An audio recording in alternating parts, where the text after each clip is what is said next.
नमस्कार दोस्तों, मैं Dharmendra Verma online study with DK में आपका बहुत बहुत स्वागत करता हूं। एक बार फिर एक इंटरेस्टिंग वीडियो के साथ आज हम प्रस्तुत हुए हैं। आज आपको यहां पर BF स्किनर से संबंधित 70 अति महत्वपूर्ण प्रश्न मिलने वाले हैं। यहां पर देखा जा रहा है कि जो अभी तक हमने जिन पियाजे के 60 प्रश्न लेकर आए, थॉर्नडाइक के 50 प्रश्न लेकर आए, उसमें ज़्यादा अच्छा रिस्पॉन्स नहीं मिला है। यदि ज़्यादा अच्छा रिस्पॉन्स नहीं मिला तो मैं यहाँ पर जो वैज्ञानिक हैं और भी उन पर वीडियो बनाना बंद कर दूंगा। इसलिए आपको यहाँ पर ये वीडियो को ज़्यादा से ज़्यादा शेयर करना है, लाइक करना है, क्योंकि एक ही टॉपिक पर एक ही वैज्ञानिक के जो प्रश्न छांटने में बहुत ही टाइम लगता है। यहाँ पर मैं एक एक थ्योरी को पढ़कर उसमें से जो इम्पोर्टेंट प्रश्न हैं उनको निकाल कर यहाँ पर आपके लिए लेकर आ रहा हूँ, और आप बिना लाइक करे और इसको वीडियो को शेयर करे जा रहे हैं, ये अच्छी बात नहीं है। तो आपको सबसे पहले वीडियो को लाइक करना है, और ऐसे ही यदि आपको इंटरेस्टिंग और वीडियो चाहिए तो इस वीडियो को आपको ज़्यादा से ज़्यादा शेयर करना है। तो यहाँ पर आपको BF स्किनर से संबंधित यहाँ पर 70 प्रश्न मिलेंगे। अभी तक आपको यूट्यूब पर कहीं पर भी जो वैज्ञानिक के अभी तक हमने वीडियो डाले हैं, जो उसमें प्रश्न लिए हैं, इतने प्रश्न कहीं पर भी किसी ने नहीं दिए हैं। तो ये एक यहाँ पर हम इसलिए आपको दे रहे हैं ताकि एक भी प्रश्न वीडियो के माध्यम से ना छूटे। एक ही वैज्ञानिक के जितने भी प्रश्न बन रहे हैं वो सभी प्रश्न आपके पास हम लेकर आ रहे हैं, वन लाइनर में लेकर आ रहे हैं। ज़्यादा समय आपका ख़राब भी नहीं होगा। तो आपको सिर्फ वीडियो को लाइक करना है। तो शुरू करते हैं। हमारा आज का पहला प्रश्न है, BF स्किनर का जन्म कब हुआ था? तो यहाँ पर देखिए, आपको जन्म के बारे में याद होना चाहिए कि इनका जन्म कब हुआ था, इनकी मृत्यु कब हुई थी। तो जन्म पूछे तो इनका जन्म हुआ था 20 मार्च 1904 को। और यदि पूछे कि BF स्किनर की मृत्यु कब हुई थी, तो इनकी मृत्यु हुई थी 18 अगस्त 1990 को। वैसे कारण नहीं पूछा जाता है, लेकिन याद रखिएगा, इनको रक्त के कैंसर से रक्त का इनको कैंसर हुआ था, उनसे इनकी मृत्यु हुई थी। BF स्किनर कहाँ के निवासी थे? काफ़ी इंपॉर्टेंट एग्जाम में पूछा जाता है कि यह वैज्ञानिक कहाँ के थे, तो इस प्रकार के प्रश्न पूछे जाते हैं। तो ये अमेरिका के वैज्ञानिक के थे। कहाँ के थे? ये USA के वैज्ञानिक थे BF स्किनर। याद रखिएगा, काफ़ी इंपॉर्टेंट है। स्किनर ने कौन सा सिद्धांत दिया था? यहाँ पर देखिए, स्किनर ने कौन सा सिद्धांत दिया था, इसके बारे में आपको पता होना चाहिए। तो ये क्रिया प्रसूत अनुबंधन का सिद्धांत दिया था। काफ़ी जो इम्पोर्टेंट प्रश्न होते हैं और जो ज़्यादातर पूछे जाते हैं वो पूछे जाते हैं कि क्रिया प्रसूत अनुबंधन सिद्धांत को और किस नाम से जाना जाता है। तो इसके लिए भी आपको फिक्र करने की आवश्यकता नहीं है। आगे आपको प्रश्न में इस प्रकार से बताई जाएंगी कि एक ही बार में आपको याद हो जाए, यानी कि एक ही जगह आपको जिस नाम से इस सिद्धांत को जाना जाता है आपको बता दिया जाएगा। आगे आपको प्रश्न मिलने वाला है। तो यहाँ पर 5वां प्रश्न है, स्किनर ने क्रिया प्रसूत अनुबंधन का सिद्धांत कब दिया था? तो ये 1938 में दिया था। याद रखिएगा, जो क्रिया प्रसूत अनुबंधन का सिद्धांत है जो कि स्किनर द्वारा दिया गया, ये कब दिया गया था? 1938 में। देखिए, जैसा कि मैंने आपको बताया कि सारा डाउट आपका क्लियर हो जाएगा कि जो क्रिया प्रसूत अनुबंधन का सिद्धांत है उसे और किन नामों से जाना जाता है। वैसे तो इस पर एक प्रॉपर्ली तरीके से वीडियो बनाई गई है। जितने भी प्रमुख सिद्धांत हैं अधिगम के, उस पर जितने भी जो सिद्धांत हैं वो उनको और किस किस नाम से जाना जाता है उस पर वीडियो बना चुके हैं।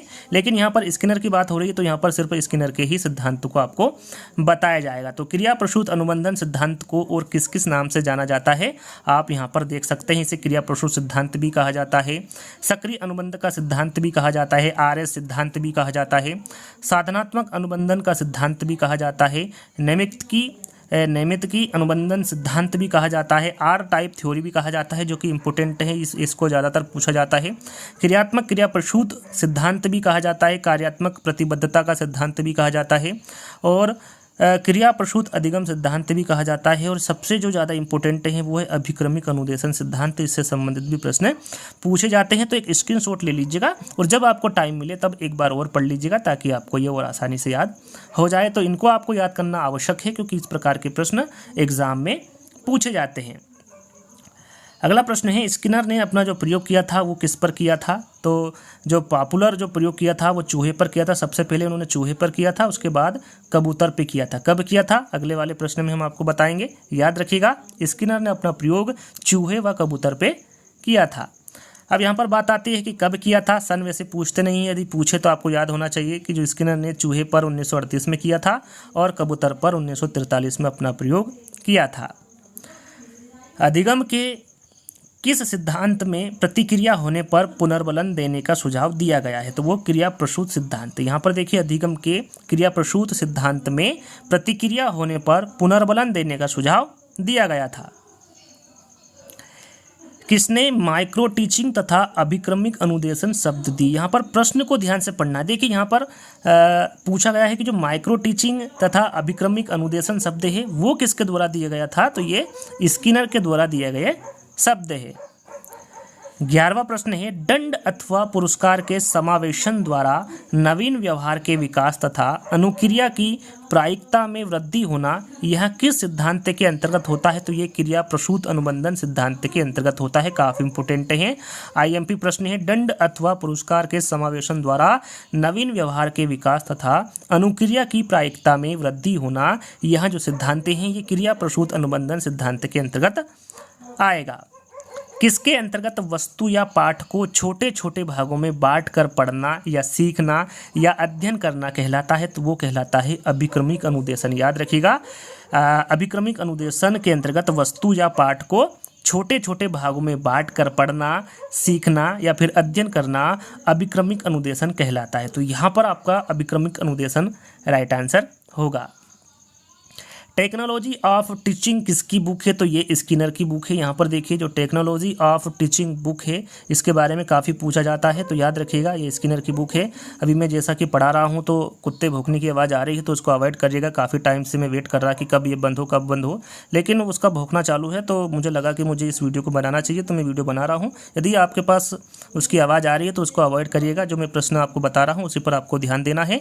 टेक्नोलॉजी ऑफ टीचिंग किसकी बुक है, तो ये स्किनर की बुक है। स्किनर ने सबसे ज़्यादा किस पर जोर दिया है। आप चारों विकल्पों को पहले तो ध्यान से पढ़ेंगे फिर आंसर देंगे। यदि वहाँ पर अनुक्रिया लिखा होगा तो आपका अनुक्रिया राइट आंसर होगा। स्किनर ने सबसे ज़्यादा किस पर जोर दिया है, तो वो अनुक्रिया पर जोर दिया है। टाइप आर काफ़ी इंपॉर्टेंट है, एग्जाम में पूछा जाता है, ध्यान दीजिएगा। टाइप आर थ्योरी किसने दिया है, तो ये स्किनर द्वारा दिया गया है टाइप आर थ्योरी। पुनर्बलन पर सर्वाधिक बल किसने दिया है, तो ये स्किनर ने दिया। यहाँ पर देखिए मैं आपको बताना चाहूँगा कि इन्होंने बल दिया है, पुनर्बलन पर सर्वाधिक बल दिया है, ना कि इन्होंने इसका प्रतिपादन किया है। किसने किया है वो आपको मैं अगले प्रश्न में बता देता हूँ। यहाँ पर देखिए पुनर्बलन का सिद्धांत किसके द्वारा दिया गया है, तो ये C.L. हल के द्वारा दिया गया है। यहाँ पर आपका कन्फ्यूजन दूर करने के लिए यहाँ प्रश्न रखा गया है। यदि डायरेक्टली एग्जाम में पूछे कि पुनर्बलन का सिद्धांत किसने दिया है, तो वो C.L. हल द्वारा दिया गया है। और इस पर जोर किसने दिया है सर्वाधिक, तो वो स्किनर द्वारा दिया गया है। तो दोनों को आपको अच्छे से ध्यान में रख लेना है। क्रिया प्रसूत व्यवहार किस पर आधारित होता है, तो ये सुरक्षा पर आधारित होता है। जिस प्रकार चार विकल्प दे उसी प्रकार आपको आंसर लगाना है। सुरक्षा पर आधारित वहां पर लगे तो आपको राइट आंसर यही होगा। क्रिया प्रसूत व्यवहार सुरक्षा पर आधारित होता है। मानव व्यवहार एवं अनुभवों से संबंधित निष्कर्षों का शिक्षा के क्षेत्र में प्रयोग शिक्षा मनोविज्ञान कहलाता है। यहाँ कथन किस मनोवैज्ञानिक का है, तो यहाँ कथन स्किनर का है। यहाँ पर देखिए आप आंख बंद करके भी जैसा ही मैं कहीं कथन पढ़ूँ या फिर किसी सिद्धांत के बारे में पूछूं तो आप राइट आंसर यहाँ पर स्किनर बता सकते हैं, क्योंकि हम यहाँ पर उन्हीं की बात कर रहे हैं। तो यहाँ पर आपको ये जो प्रश्न है ये सरल लग रहे हैं, लेकिन आपको ध्यानपूर्वक पढ़ना है कि प्रश्न में पूछा क्या जा रहा है और किस प्रकार से हम इनको याद कर पा रहे हैं। तो वो आपको ज़्यादा बेनिफिट देंगे यदि आप इन बातों को ध्यान रखेंगे। यदि यहाँ पर आप डायरेक्ट लेके इसका आंसर स्किनर आएगा, इसका ये आएगा, क्योंकि अपन उसी पर बात कर रहे हैं, इसके लिए आपको सभी जगह उत्तर स्किनर दिखेगा। इसलिए आपको जो मैं आपको बता रहा हूँ उन पर आपको अच्छे से ध्यान देना है। तो 20वां प्रश्न है, शिक्षा मनोविज्ञान का यहाँ उद्देश्य शैक्षिक परिस्थिति के मूल एवं कुशलता में योगदान देना है। यहाँ परिभाषा किस शास्त्री की है, तो यहाँ भी परिभाषा स्किनर की है। याद रखिएगा जितनी भी परिभाषाएं हैं इंपॉर्टेंट हैं, सब इस वीडियो के माध्यम से आपको बताई जाएगी। सबसे पहला काम मैंने आपको बताया, आपका इतना ही काम है कि इस वीडियो को ज़्यादा से ज़्यादा शेयर करना है और जितने लोग देख रहे हैं वो लाइक करना है और जितने भी इसको देख रहे हैं उन सभी को चैनल को सब्सक्राइब कर लेना है। 3 जो मैंने आपको बताए हैं 3 चीज़ें आपको करनी है, बस इतना ही आपको करना है। तो 21वां प्रश्न है, वहाँ अधिगम जो व्यवहार के प्रभाव का परिणाम होता है कहलाता है, तो वो क्रिया प्रसूत अनुबंधन कहलाता है। याद रखिएगा वहाँ अधिगम जो व्यवहार के प्रभाव का परिणाम होता है वहाँ क्रिया प्रसूत अनुबंधन कहलाता है। नैमित्तिक अनुबंधन का सर्वप्रथम अध्ययन किसने किया था, मैंने आपको बताया था क्रिया प्रसूत अधिगम सिद्धांत को नैमित्तिक अनुबंधन के नाम से भी जाना जाता है। तो इसका सर्वप्रथम अध्ययन किसने किया था, तो ये स्किनर के द्वारा किया गया था। कक्षा 8 के एक छात्र ने यहाँ आदत बना ली है कि उसे पुरस्कार प्राप्ति हेतु पढ़ना है। यहाँ उदाहरण है, तो यहाँ उदाहरण किसका है? तो यहाँ उदाहरण क्रिया प्रसूत सिद्धांत का। एक छात्र है जो कि कक्षा 8 में है, उसकी आदत है कि उसे जब आप पुरस्कार देंगे तब ही वो पढ़ेगा। तो यहाँ उदाहरण किसका होगा? यहाँ उदाहरण क्रिया प्रसूत सिद्धांत का होगा। यदि यहाँ पर देखिए आपको इस सिद्धांत को अच्छे से समझना है, क्योंकि सबसे पहले समझना जरूरी होता है, तो यहाँ पर मैं आपको बताना चाहूँगा, हमने पहले ही इस सिद्धांत की थ्योरी आपको समझा दी है। यदि आपने नहीं देखी है तो देख लीजिएगा, चाहे तो आप डिस्क्रिप्शन में चेक कर सकते हैं, यहाँ पर फिर एक लिंक आपको दे दूंगा, जाकर आप उस वीडियो को भी देख सकते हैं और थ्योरी को अच्छे से समझ सकते हैं। तो 24वां प्रश्न है, किसका कथन है कि अभिप्रेरणा सर्वोत्तम राजमार्ग है? तो ये B.F. स्किनर का कथन है। याद रखिएगा, यहाँ कथन अभिप्रेरणा का जो सर्वोत्तम राजमार्ग है, यहाँ कथन B.F. स्किनर के द्वारा दिया गया है। स्किनर का क्रिया प्रसूत अनुबंधन सिद्धांत किस के नियम पर आधारित है? काफ़ी इंपॉर्टेंट है, यदि एग्जाम में पूछे कि स्किनर का जो क्रिया प्रसूत अनुबंधन सिद्धांत है ये किस के नियम पर आधारित है, तो ये थॉर्नडाइक का प्रभाव का जो नियम है उस पर आधारित है स्किनर का क्रिया प्रसूत अनुबंधन सिद्धांत।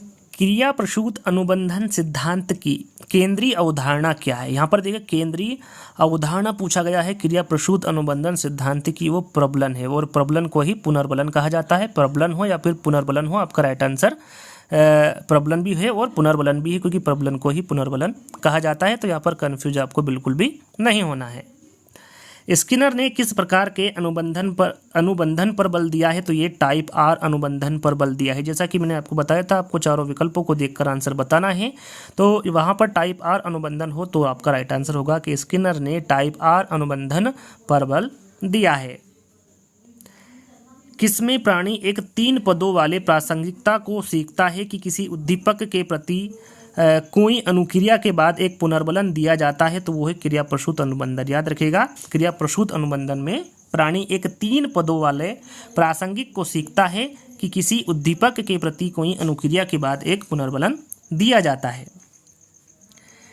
क्रिया प्रसूत अनुबंधन का सिद्धांत को और किस नाम से जाना जाता है? जैसा कि मैंने 10 नाम बताए हैं, 10 नाम में यहाँ पर आपको चारों विकल्पों में मिलेगा।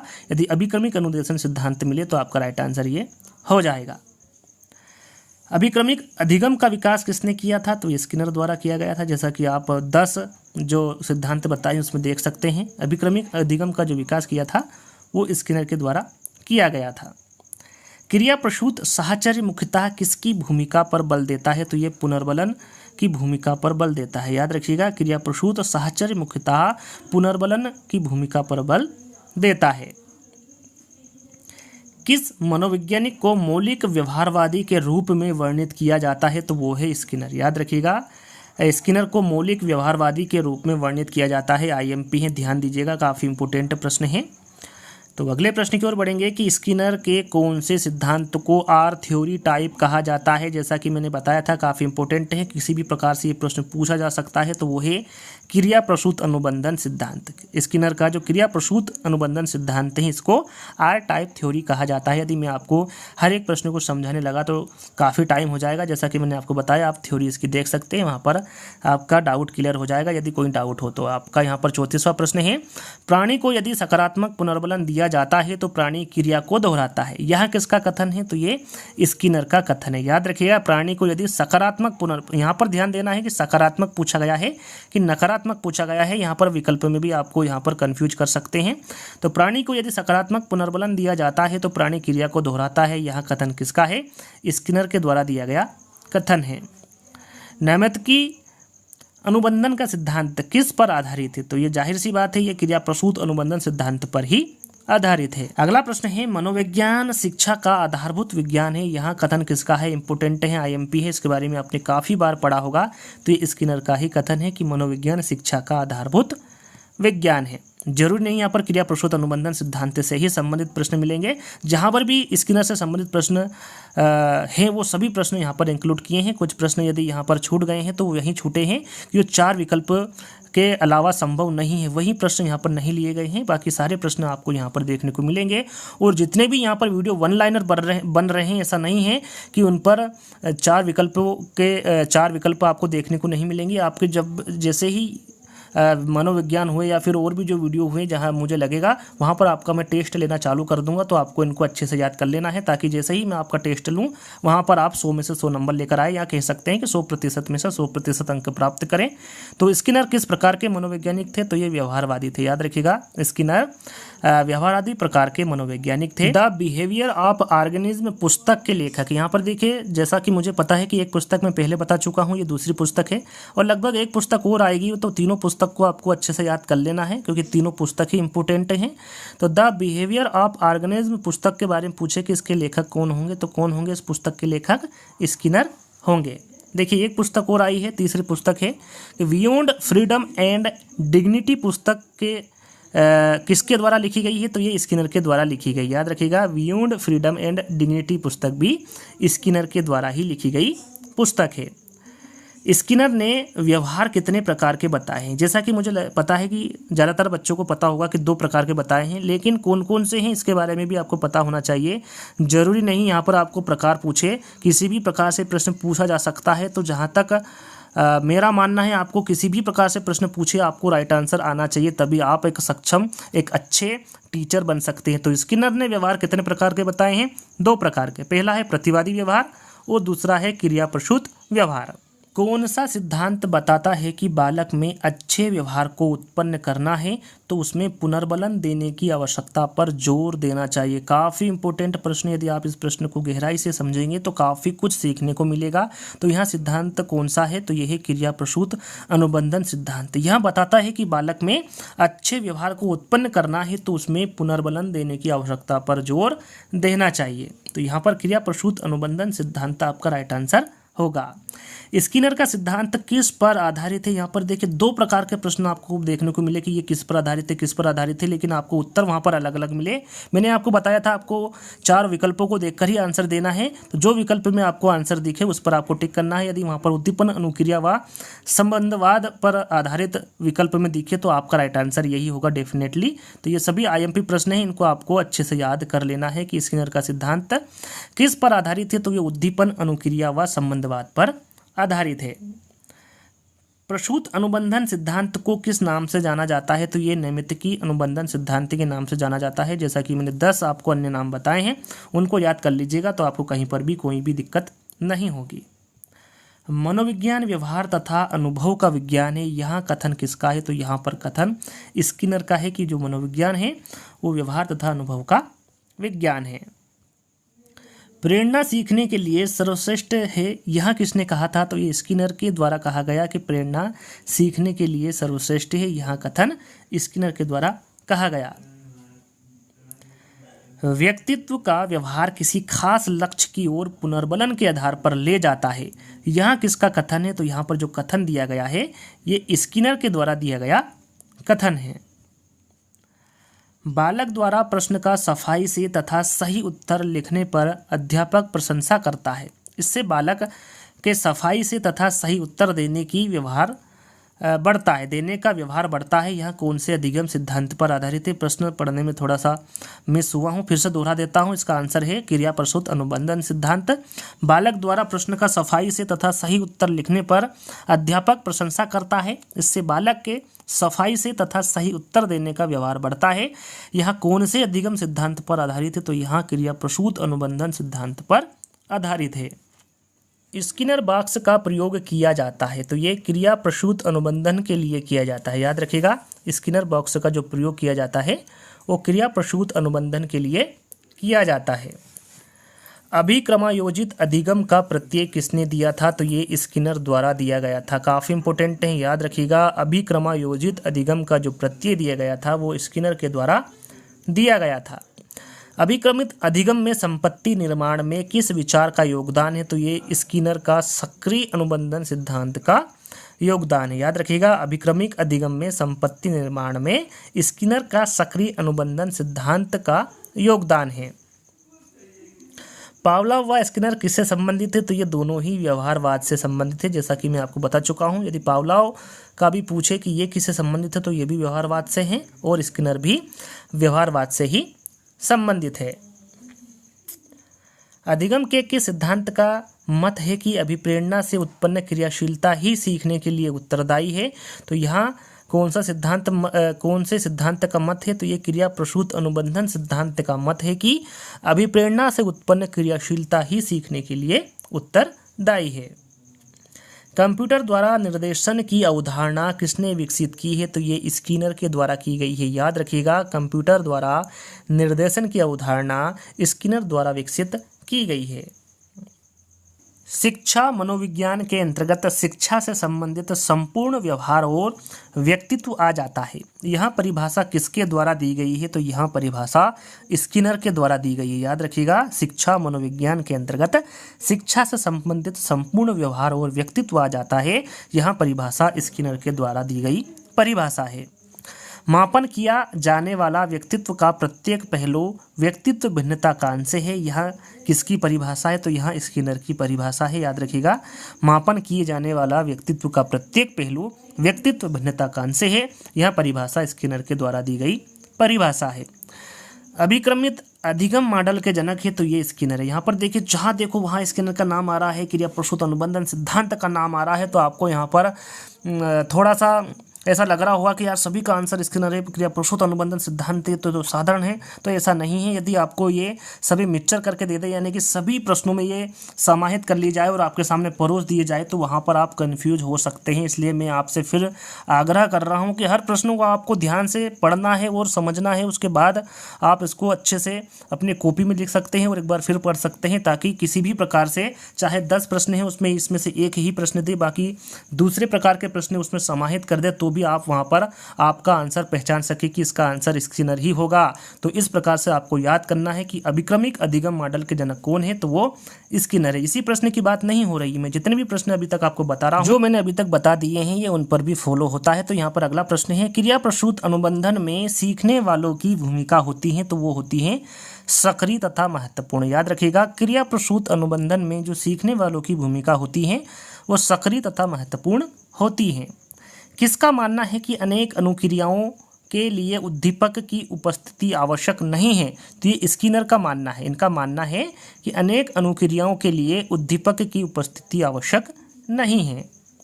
पुनर्बलन से प्रेरित होने वाले व्यवहार को क्या कहते हैं? तो उसे कहते हैं क्रिया प्रसूत। याद रखिएगा, पुनर्बलन से प्रेरित होने वाले व्यवहार को क्रिया प्रसूत कहते हैं। जो अनुक्रिया किसी उद्दीपक के कारण होती हैं उसे कहा जाता है, यहाँ पर देखिए प्रश्न को ध्यान से पढ़ना है, जो अनुक्रिया किसी उद्दीपक के कारण होती है उसे अनुक्रिया व्यवहार कहा जाता है। जो अनुक्रिया स्व इच्छा से होती हैं अर्थात बिना उद्दीपक के हो उसे क्या कहा जाता है? तो उसे क्रिया प्रसूत व्यवहार कहा जाता है। आपको ध्यान देना है कि जो अनुक्रिया किसी उद्दीपक के कारण होती है तो उसे अनुक्रिया व्यवहार कहा जाएगा, और जो अनुक्रिया स्व इच्छा से होती है अर्थात बिना उद्दीपक के हो उसे क्रिया प्रसूत व्यवहार कहा जाएगा या फिर कहा जाता है।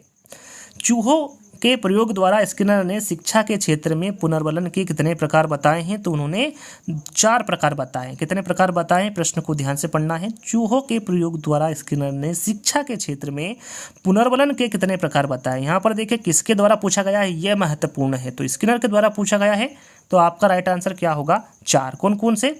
सतत पुनर्बलन, आंशिक पुनर्बलन, अनुपात पुनर्बलन और अंतराल पुनर्बलन। ये 4 प्रकार के इन्होंने पुनर्बलन बताए हैं। किसने? स्किनर ने। कौन कौन से बताए हैं ये अभी आपको याद में रखना है। अभिक्रमित अनुदेशन के स्किनर ने कितने प्रकार बताए? यहाँ पर देखिए अभिक्रमिक अनुदेशन के स्किनर ने कितने प्रकार बताए गए हैं पूछा गया है, तो ये है 4। लेकिन 4 कौन कौन से हैं इसके बारे में आपको पता होना चाहिए। तो वो है रेखी अभिक्रमिक अनुदेशन, साखी अभिक्रमित अनुदेशन, मैथेटिक्स अभिक्रमित अनुदेशन और कंप्यूटर अभिक्रमित अनुदेशन। ये 4 प्रकार के इन्होंने अभिक्रमित अनुदेशन बताए हैं। देखिए इससे संबंधित प्रश्न पूछे जाएंगे, तो आपको ध्यान देना है कौन से 4 प्रकार हैं।